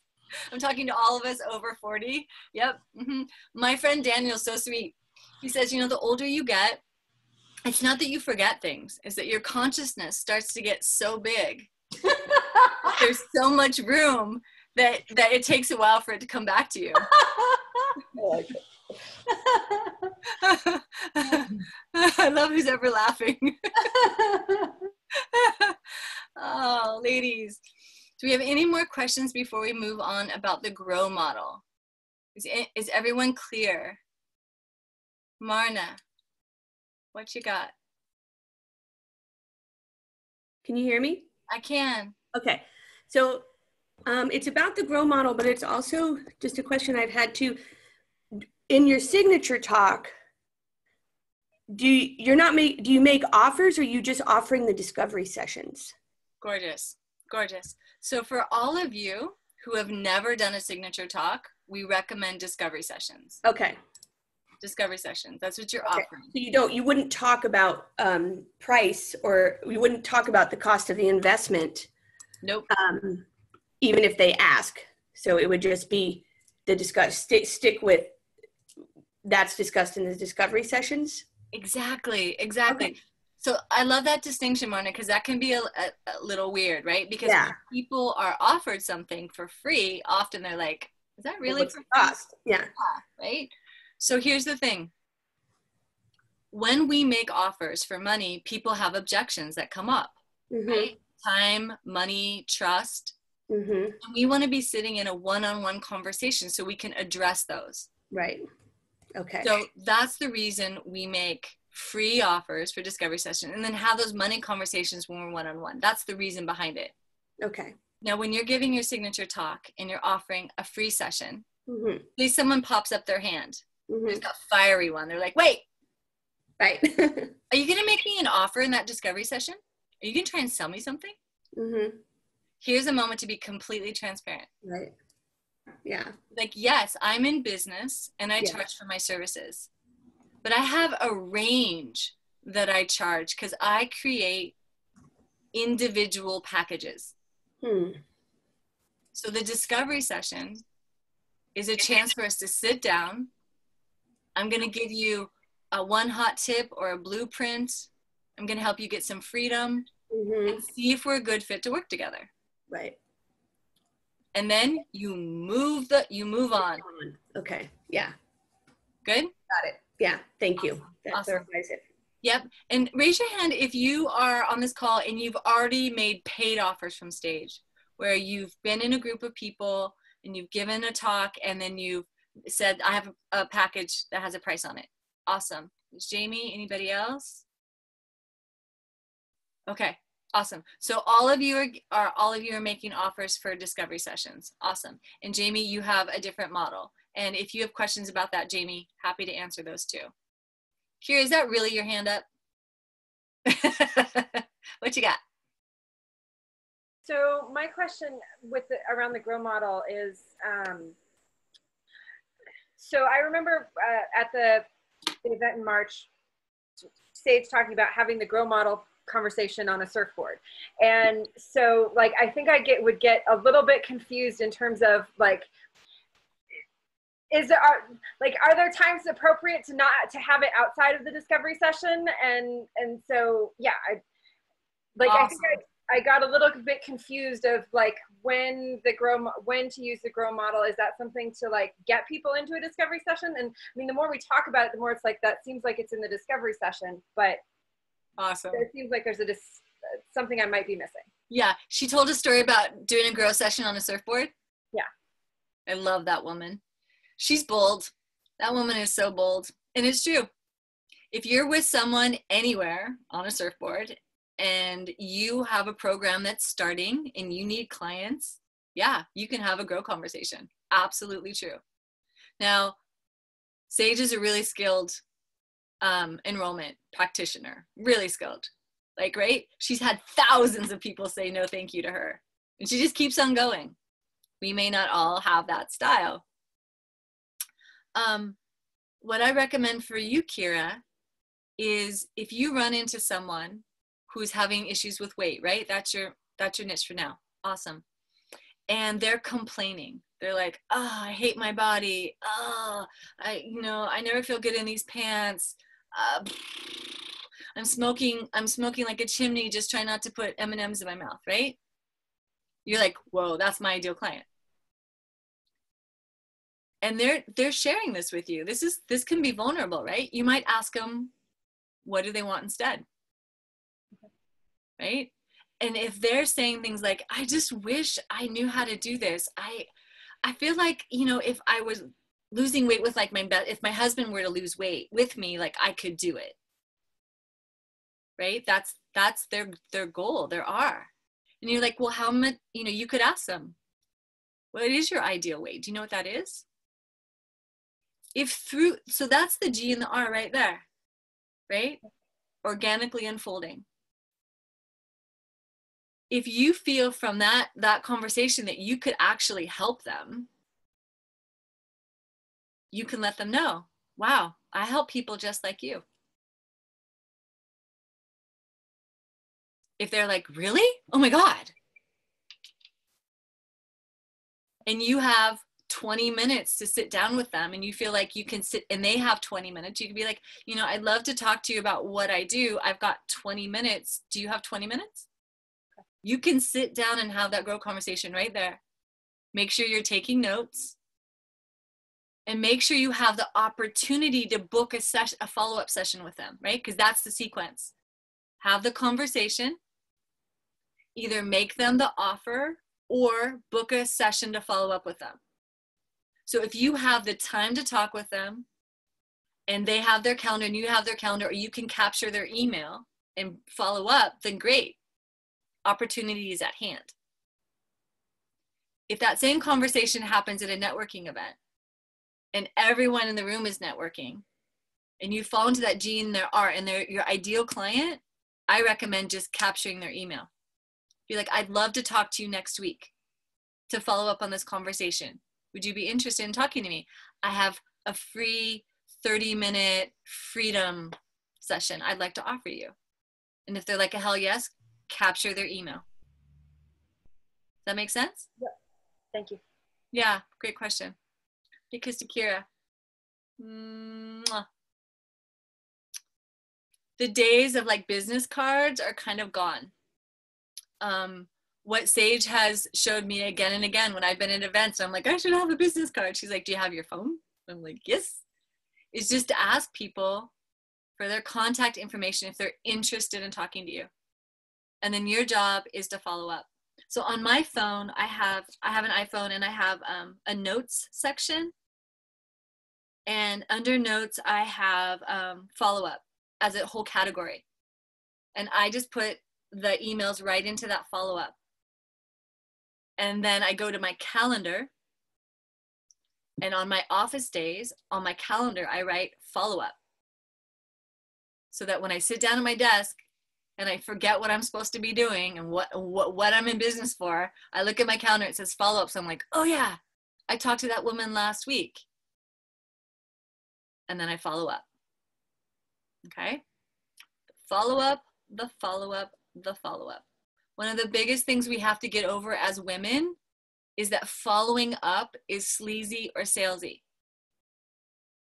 Follow-up is creating connection. Just think, how many times do you text your girlfriend when you guys are supposed to do something next week? How many times? Just raise your fingers. How many times? You like your girlfriend, like, I'm going to go, let's go for a walk or have dinner next week. How many texts back and forth? 3. Awesome. Who else? 5. 3, 4. Awesome. So when you're reaching out to your client 3 to 4 times, you are creating connection just like you would do with your girlfriend. Think of it like that. Now, if your girlfriend blows you off after 4 or 5 texts, right? You're like, okay, you're too busy for me, honey. I love you. Catch you next week. That's what we're doing. We're creating relationship. This is the feminine way. What you don't want to do is keep texting your price to your client 3 and 4 times. Right? My program, did I tell you my program is $697 a month? Did I tell you my program is $697? That's not what you're doing. Okay, that's different. I love it that we're laughing because I just want to bring out, like, right, the things that go on in our head. Like, oh, I can't do that many texting. You're not selling. Your selling conversation happens in a one-on-one conversation. We're on the phone or you're in person and you're making the offer. My program is this much money. You have 2 days to decide for your quick decision discount. I need to know by this time. How would you like to make that down payment? That conversation happens in one-on-one. Because you can feel the tension as I just said it, right? And you want to do that in person so that you can hear about their objections and get really real with them. Hi, Lena. You're going to have to unmute yourself. Is that me, Nina? I can hear you now. Okay. Oh. Is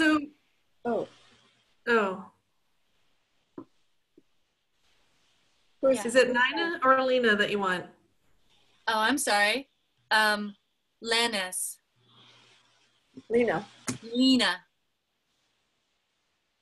Hi. So I just wanted to be clear about what you said about the contact information. You said email. Do you not get their phone number? Or am I being too literal? That's a great question. You can get both. If you get their phone number, it's more personal, right? Now you have access to either their landline or texting them. It's more personal. Email is a little less personal. Right. So it just depends on your style and your niche and how they like to communicate. Okay, so you can actually ask them how they like to communicate. What's the best way to get in touch? Okay. That's a great entry. What's the best way to get in contact with you? And give them the choice.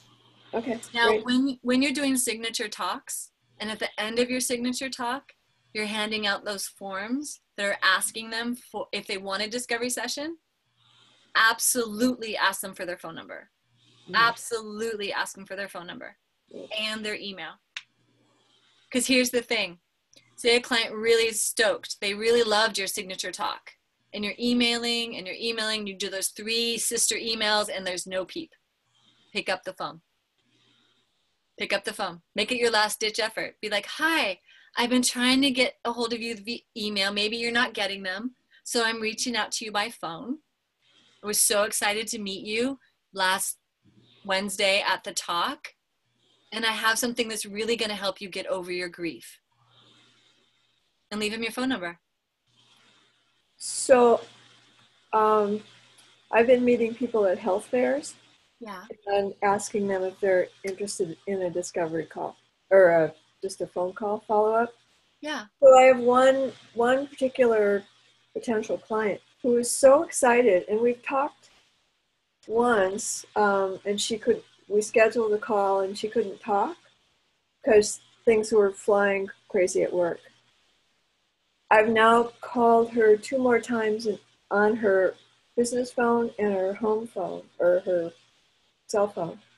Nothing. I don't want to start bugging her, so I'm wondering how much more do I need to. Beautiful. So you've made 2 touch points and she hasn't reached back. Right. Awesome.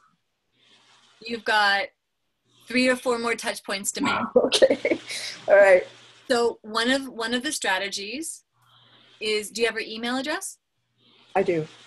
Send her an email with something generous, whether it's an article or it's a story or it's a checklist on something around what she was struggling with. I don't know what she's struggling with. We didn't have that conversation. Uh-huh. She came to your talk, or you met her just on the fly? At a health fair, and she was had the table right next to me. Got it. So did you know anything about her? Of what she's struggling with? No. Well, why did you think she might be a potential client? Well, she was just interested in what I had on the table. Ah, she's shopping. Okay, great distinction. So I want to talk about the difference between shoppers and people who are struggling. So this is great. So here's another thing that happens amongst women, right? Oh, that's such a beautiful dress. Where did you get that? Right. Oh my God, I love your haircut. Where did you get your haircut? Those are shoppers. They're just making conversation and connecting with you. So if someone's like, oh, I love your business. I'd love to talk to you about it. That's potentially someone who's shopping. The difference between that and a potential client is someone who says, I love your dress. I've been looking for a dress just like that because my sister's wedding is next week and I need a dress that color. Where did you get it? Right? So in your situation, Lena, she might have said, I'm curious about your business. You might have said, are you struggling with grief? And if she's like, no, I'm just curious about women in business. Now you know. She's like, yeah, I just lost my husband. Bam. When you call her, you could say, I'm following up because I remember you shared you lost your husband, and I really, I support women just like you. Give me a call if I can be of support. Does that make sense? Yeah, I didn't think about the shopper piece. No worries. Yeah. No worries. It's good to know.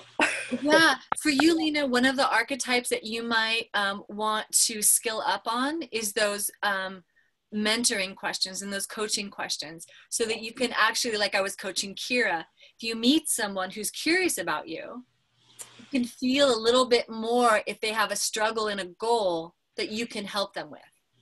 Yeah. Right? Does that make sense? Yep, totally. Great. Awesome. Thank you. Always room to grow. Yeah, great question.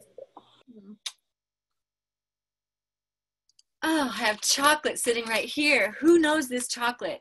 This is the bomb chocolate. I thought they made it only in Santa Cruz, and so wherever I go, I take it with me. It turns out they make it in Oregon, so you can get it anywhere. One of my favorite storytelling mentors is always eating chocolate. So that's what I'm doing. I'm having a sugar crash. Terry, what's up? I had a question as far as, do you have a specific phone number for yourself that you give out if if it's asked? I try not to do that. What I use is a conference line. There's something called free conference lines. Anyone can get one. Yep. And I have my clients meet me there. Okay. I wanted to know that distinction. Thank you. You're so welcome. You're so welcome. That's an important distinction, ladies. The last thing you want people do is calling you at home or texting you at times that aren't business hours. So free conference lines are really helpful for that.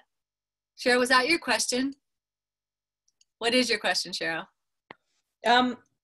After the grow, once somebody signs up, I'm curious about when we would have them sign a contract, setting up automatic payments for that. And then one more with it, it's the same, it's on the same line or thread, is do you suggest giving people, like with us, we had a 30-day trial, like to try this before we could drop. And for me, that I actually felt the safety in that, like there was still the comfort around that. So just awesome info on those. When I get a yes from a client, I do it as quick. I do the whole thing as quickly as I can. I get their deposit. Mm-hmm. I send them an agreement. I like to call them agreements instead of contracts, because most of us don't have lawyers who are going to go after our clients if they break a contract. Right. Right. But what I do absolutely recommend is an agreement. Okay. And so what I do is in my Google Docs, I have an agreement that I send to all my clients. And basically it outlines what they're going to get, where we meet, right? Skype, Zoom, conference call. What they need to do if they need to cancel. I know it seems like a no-brainer, ladies, but make sure you're writing this down. What they need to do if they cancel. So it's really clear. How much time I need for cancellation, if they cancel, if they forfeit a session, because that's money, right? Mm-hmm. It's money and time. And I also put something there at the bottom, Cheryl, that says something like, right, how much time they have to cancel. So when you get their deposit or their first month payment, that's a commitment for a month, right? So if they're on a monthly payment cycle, realistically, at the beginning of any month, they could stop working with you. They're agreeing to a 6-month program, but any month they could probably quit, right? We know that. If we don't have a contract binding them to 6 months, at the beginning of every month, they can cancel. So I don't usually put that in my agreement, because what I want to invoke is commitment. Even though in my mind, I know they could quit at any time. So that's going to be a judgment call for you, Cheryl. What I would do as a coach is, you're selling how many sessions in your first month of your package, Cheryl? I still am not sure, but I'm thinking 6 months. And then how many sessions per month? 2. Awesome. So what I would consider is in that first month, on your second session, save time at the end of the session where you check in with them and you ask them, what are you getting? What have you gotten from these last 2 sessions? What did you get from these last 2 sessions? And what else do you still want to get? So this is something that's come up, and I can track it in myself, where once I meet my edge, we go or the resistance, where we're getting ready to do like a big shift with ourselves. I actually notice in myself or other people, that's where we can come in and start kind of projecting or blaming or wanting to make something wrong. And so I'm aware of that already, that exists. And so that's why the contract piece coming up. And yet at the same time, I don't want to work with somebody and be chasing people down. So how would do I have that conversation with people and let them know, like, there will be a point where we're going to hit an edge and you may want to try to drop out. I mean, that's the war of art book. So beautiful. So that That is why I'm coaching you into this conversation Okay. at the last session of the first month. Okay. Where you're bringing transparent and you're getting them to share with you like what they got out of it. When we get our clients, when we invite our clients to share what they're getting from working with us, in them, it's anti-resistance. They're like, oh my God, that's right. I broke through all this stuff about my mother. Oh, that's right. And then you guys can acknowledge and celebrate. They're getting something, right? And then if you're asking them, you know, what do you feel like is your next big growing edge? And they're like, oh my God, now it's all this stuff with my father. Then you have the opportunity to say, you know, what I notice with my clients right before they're about to have a big breakthrough is they want to quit. So this is the end of our first month. You might be feeling like that. Is it true? Then you can have a conversation with them about it. And if they're like, no, I'm not thinking of quitting, but it does feel really daunting. And you can be like, great.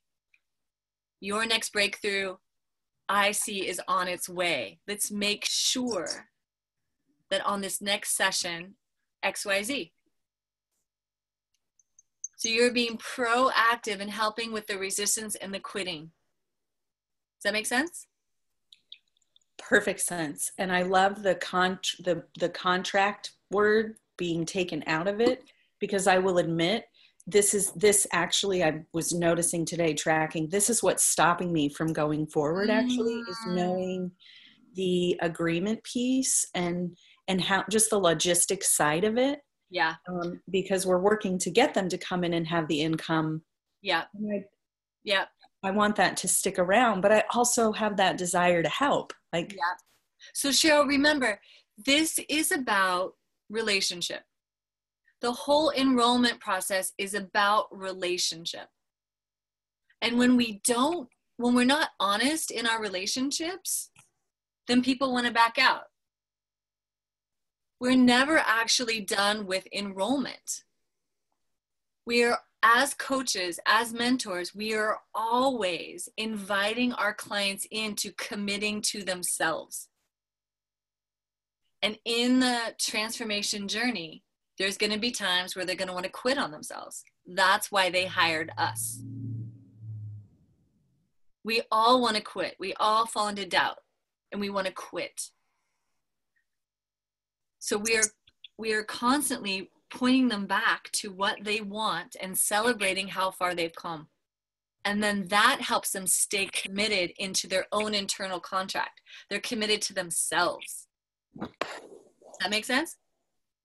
Yep. Awesome. Great. This is awesome. Great question. Thank you. Big kiss for you. All right, we have one more question, and it's Nina. Is that right? That's right. Woo! I got it. Great job. I wrote it down. So, a follow-up is something I am really wanting to work on. And so I was wondering about, like with the 2 and the 7 points, I know Shannon mentioned an Excel file. If I'm doing a lot of talks and discovery sessions, that sounds like a lot to keep track of. Would you recommend, what's that? Do you want an assistant to do that?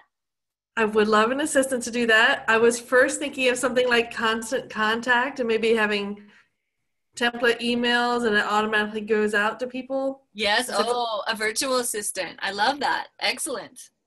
Is there an email system that you'd recommend? So there's a couple different things. Constant Contact, Entreport, those are all really valuable ways to capture and send out reminder emails. Those are great, especially when you're doing like bulk blasts. But for this personal one-on-one, where you sat down and had a discovery session with someone, or you've had a conversation over the phone, you're probably going to need some kind of Google document. What do you mean? A Google document to track it? Exactly. So here's an example. You have a signature talk. 10 women say they want to have discovery sessions with you. Where are you going to put that information? We recommend you set up a Google Excel sheet of all those 10 women, all their emails, all their phone numbers. Now you can get an assistant to do this. You can pay someone else to create this and add those in, right? Mm-hmm. So say you blast them out with an email that gives them access to your link so they can book a session, right? Right. That can be done through Entreport. That email goes out. It's a generic email to all of those women. Mm-hmm. 5 women answer yes, they pick a spot. How do you want to go back to that first Excel sheet and be like, these 5 women are booked. Now I need to follow up with those other 5 women I haven't heard from. So yes, you might have another bulk email that goes out, or you might reach out to those 5 individually. Because one is a friend of a friend. One says this, one says that, but you need a way to track this. So that's what the Google document's about. Does that make sense, Nina? Yeah, it does. What's your resistance, love? I still want something easier. Yes. Guess what? This is the easiest. This is right. This yeah. is so far. Okay. And here's the thing. Here's one of the beautiful things about Excel sheets. You can also make different tabs. So what's so easy is that those 10 discovery sessions, the next tab could be enrolled clients. So once those 5 had said yes, you just move them over to the other tab and you're like $697, $797, oh, $497. And then you have all the money that they're giving you and you're like, yes, that's such a good, easy feeling. I love that. Yes. Okay. All right. Thank you. You're welcome. Big kiss for you. So ladies, I want to do one more screen share right here if I am able. Screen sharing feels like so like CIA. Like no one's supposed to be in my computer or touch my phone, and here you guys are like in my computer. I love that. This is the Grow model document. Now, what I noticed on the call today is no one asked any questions about this, which is totally fine because that means you all are masters at this and it's no problem, right? No. How do you become masterful at this template? Every month between now and the end of ELA, every month between now and the end of ELA, you will put 1 practice session in your calendar. How many, please? Yes. With a different person each time. So this can be a potential client. This can be your coach. This could be a sister in the program. And this can be your accountability buddy. You have 4 different ways that will also get you points for more coaching sessions. Any way that you practice the Grow model, again, with a client, with your coach, with a sister in the program, or your accountability buddy, at least once a month. It's the only way to master the Grow conversation. And we call this the mother skill. Once you have danced with multiple people and gotten to the part of the Grow conversation where we're actually saying, you know what? I think you're a good fit for my program. You will take the charge out of it and you will be able to have these conversations on surfboards, maybe, or skateboards. Ask me how I know. I used to sweat so much in these Grow conversations because I was just sure that everyone could see that I was selling them something and that I had nothing to sell. It was horrible, horrible. I used to do the conversations when I first enrolled my first dozen clients. I'd have the script next to me and I would be standing so I could be going like this as I was talking on the phone. I'm like, I'm sure they can hear me wiggling around, right? And I can't tell you how shocked I was when people would say yes. I'd be like, what? So make sure you know how to capture their down payment. Money is like glue. And because you're committing not to decide for your clients, they just might say yes because you have not decided it's a no. So make sure you know how to collect their payments. I do PayPal. That's my favorite way of doing it. Other people use other systems for credit cards. I don't recommend checks. Those don't work very well. But a way to collect their deposit, super key. The last thing I want to share with you about the grow conversation that I think is really, really an important metaphor is how many dancers are here on this call? Who's ever danced with a partner, danced with a shadow, danced with the wall, danced with the wind? Awesome. That kind of partnership where you are leaning in and leaning out. You're dancing with the music is dancing you. You're leading your partner's leading you. That, is never the same dance twice. Every time you dance with someone or someplace, it's always different. The mood is different. The light is different. The music is different. It's very similar to a grow conversation. This template are like banks or steps in the dance. Even though every time you take a step onto the dance floor and have that grow conversation with a potential client, it's always going to be different. Every dancer that comes into that conversation with you has a different set of fears, desires, griefs, goals, and that leaning in and leaning out is what you're going to learn to be comfortable with. And at the beginning, you're going to step on toes. This is how it is. You're going to say the wrong thing at the wrong time. You're going to ask the wrong question. You're going to tell the wrong story. And you know what? Fuck it. It's just going to happen. The most important thing is to be human. If you say something that triggers your client, if your client starts crying, if your client is super resistant, you just get to name it. Sounds like you're resistant. Sounds like you're really sad. It sounds like what I said really hit a nerve. I'm so sorry. Will you tell me about that? There's no shame in stepping on people's toes. I recently took up tango this year, and I have black and blue toes from my partners.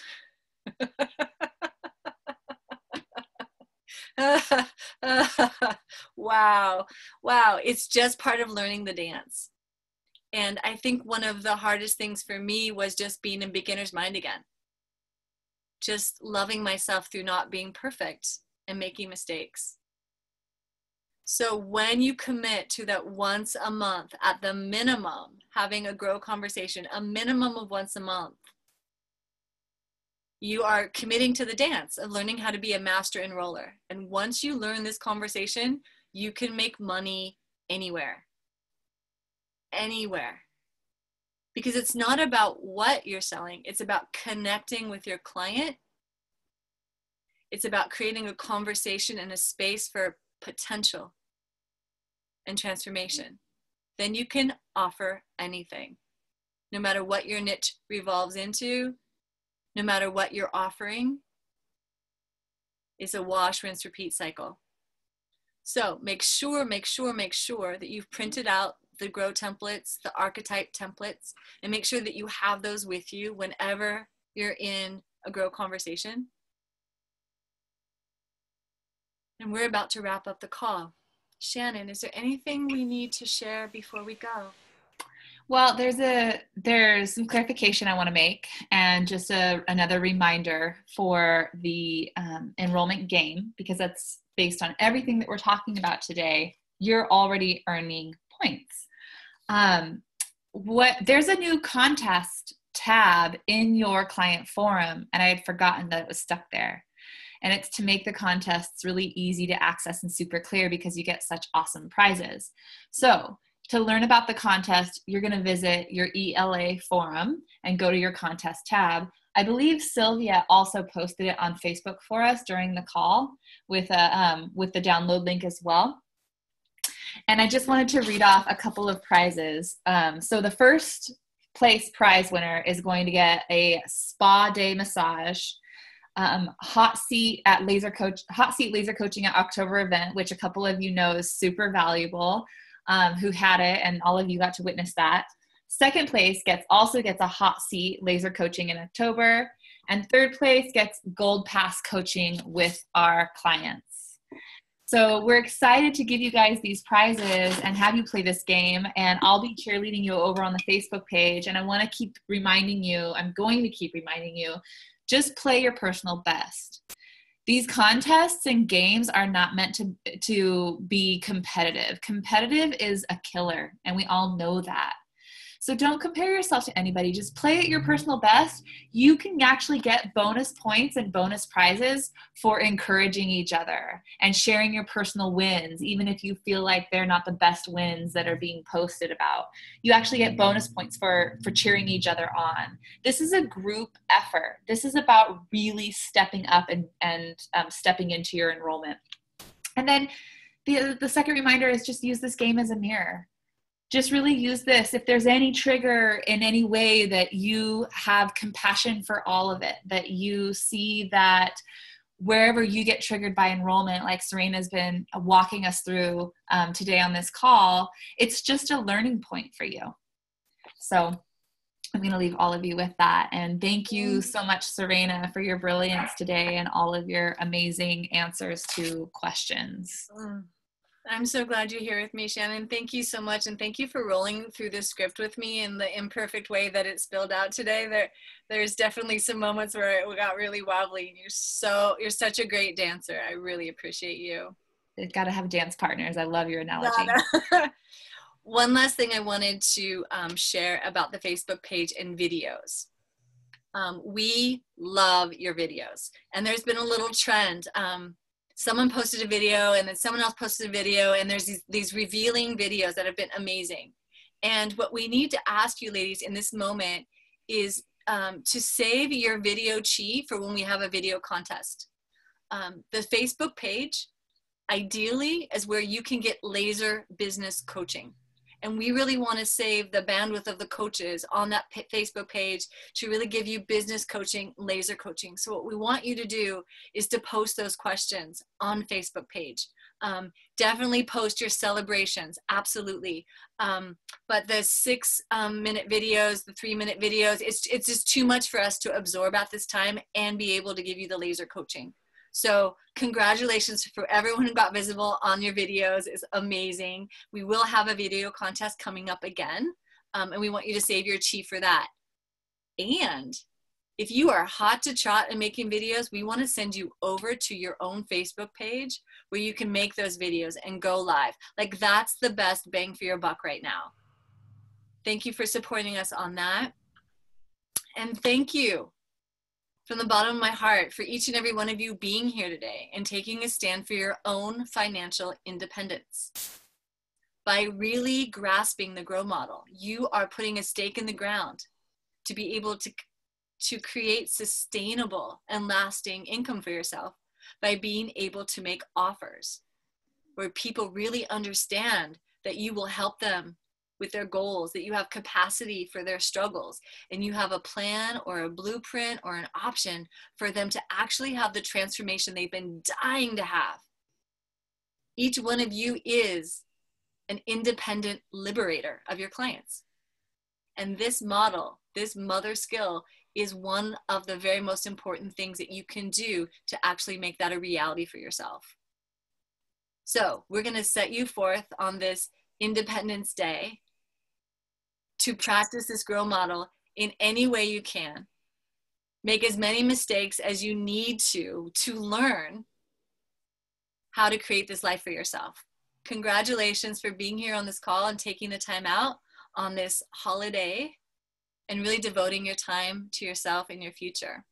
We're going to unmute the lines so that you can all make whatever sound you need to and wish each other well on this day. And we'll see you next week for a Q&A call or more on the GROW model.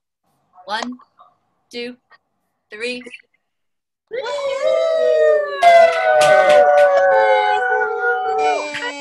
you all. Happy Day. Bye. Clients are waiting for you. Keep going, ladies. Woo. Bye for now. Bye. Bye. Bye. It was fast.